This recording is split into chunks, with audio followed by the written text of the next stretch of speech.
71 সাল মনে আছে? বাড়িঘর ছেড়ে চলে যেতে হয়েছিল, মনে আছে? হ্যাঁ, কেন? একটা যুদ্ধ হয়েছিল পাকিস্তানিদের সঙ্গে, আমাদেরকে যুদ্ধ করতে হয়েছিল, আমরা যুদ্ধ করছিলাম পাকিস্তানের বিরুদ্ধে। আমরা অস্ত্র ধরছিলাম, পুরো দেশটা স্বাধীন করছি। এই স্বাধীনটা আমরা করেছি বন্ধু, অন্ধকে উপরে দিয়ে যায়নি আমাদেরকে। আমরা আমাদের দেশ ছেড়ে মাটিতে কোথাও যাবো না, আমরা আমাদের অধিকার যারা আছে আপনাদের দাঁড়িপাল্লা নিয়ে আপনাদের সামনে আসতেছে ভোট দেওয়ার জন্য, ওরা কিন্তু সেদিন এই স্বাধীনতার বিরোধিতা করছে, পক্ষে ছিল না, বিপক্ষে ছিল। এবং আপনাদের বাড়িঘর ছেড়ে চলে যেতে হয়েছে, ওই সময় আপনাদের বাড়িঘর দুটো করা হয়েছে, ঠিক কিনা বলেন? তো বন্ধুরা, মা বোনেরা, আমাদের এইবার ভোটে যেন আমরা সঠিক সিদ্ধান্ত নেই, আমরা যেন ধানের শীষে ভোট দেই, দিয়ে এই যারা আমরা স্বাধীনতার পক্ষে কথা বলি, যারা আমরা ফ্যামিলি কার্ডের কথা বলি, যারা আমরা কৃষি কার্ডের কথা বলি, স্বাস্থ্য কার্ডের কথা বলি, আইন শৃঙ্খলা রক্ষার কথা বলি, শিক্ষার কথা বলি, স্বাস্থ্যের কথা বলি, তাদের হাতকে শক্তিশালী করলেই ইনশাআল্লাহ দেশ আগামী ভালো হবে।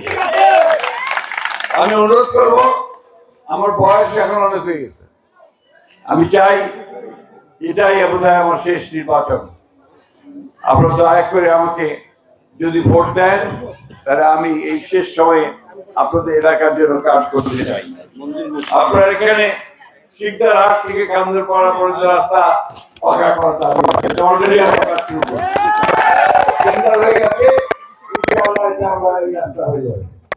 আমার মন্দিরের প্রতিযোগ্য, এই মন্দিরের প্রতিযোগ্য টাকা দেওয়া হয়েছে,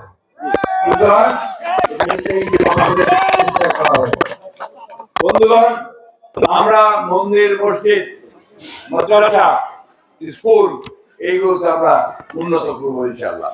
মা বোনদের কাজের ব্যবস্থা করব, আমার ছেলেদের কাজের ব্যবস্থা করব, শান্তি ও নিরাপত্তার ব্যবস্থা করব। আমাদের হিন্দু সম্প্রদায়ের ভাই বোনেরা যে ভয়টা পান, ওই ভয়টা পাবেন না।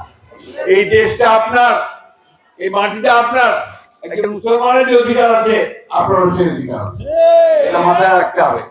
কারণ এখানে আমরা সবাই সমান, একই দেশের অধিবাসী। তারেক রহমান সাহেবকে দেখাচ্ছে, তাই না? দেখেন না, বয়স অনেক কম, আমার চাইনি, কম বয়স না, কাজ করার দক্ষতা আছে অনেক, দৌড়াতে পারে অনেক, কাজ করা অনেক বেশি, বিদেশে ছিল অনেকদিন। তিনি বলছেন, এবার আমি আমার মা বোনদের জন্য ফ্যামিলি কার্ড আনবো। ফ্যামিলি কার্ডটা কি? যে একটা কার্ড, এইটা হবে আমার মা বোনদের একটা অস্ত্র।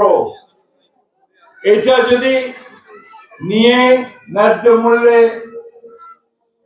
আপনার চাল, ডাল, তেল, লবণ কিনতে পারবে, হাসপাতালে গেলে চিকিৎসা পাবে, স্কুলে বাচ্চাদের ভর্তির সুবিধা পাবে। এই কার্ডটা আমার মায়েদেরকে একটা শক্তিশালী অস্ত্র হিসাবে কাজ করতে হবে। আমাদের কৃষক ভাইকে হবে কৃষি কার্ড। এই কৃষি কার্ডে আমার কৃষক ভাইয়েরা ন্যায্য মূল্যে সার, সেচ এবং বীজ কিনতে পারবে।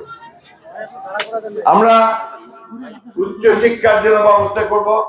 আমাদের ছেলেমেয়েরা লেখাপড়া শিখে চাকরি বাকরি পায় না, তারা যেন চাকরি পায় তার ব্যবস্থা করব।